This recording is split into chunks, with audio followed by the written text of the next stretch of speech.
an indigenous Aita community living on the slopes of Mount Pinatubo in central Luzon, Philippines, is protesting a planned dump site on their ancestral domain.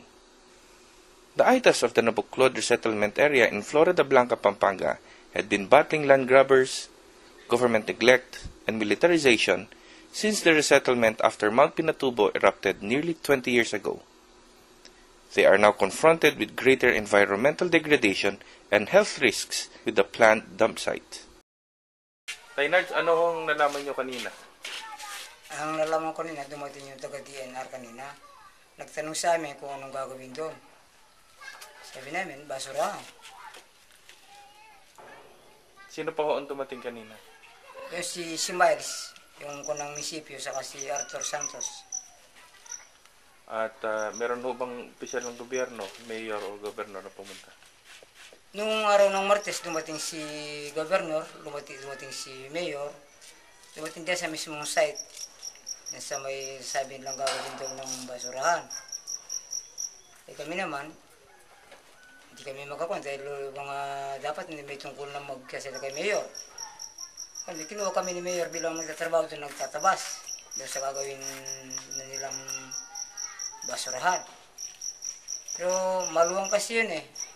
Mga nasa 22 hectares yan. Kaya hindi lang basurahan na maliit lang yung binubuksan ni mayor, maluwang ang basurahan yan.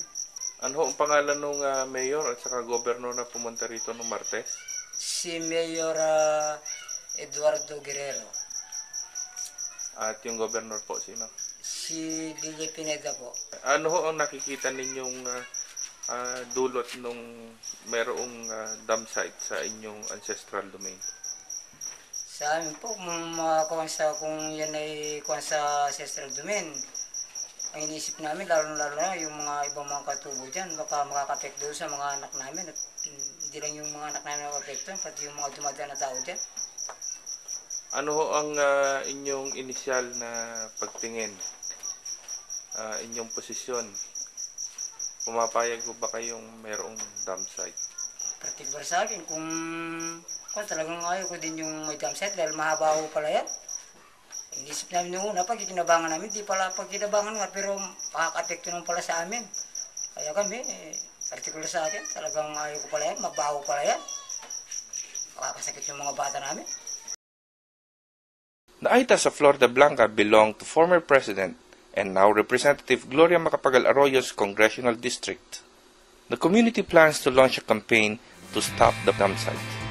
Reporting from Pampanga, Philippines, this is Raymond Villanueva with Felix Latuna of Coda Productions.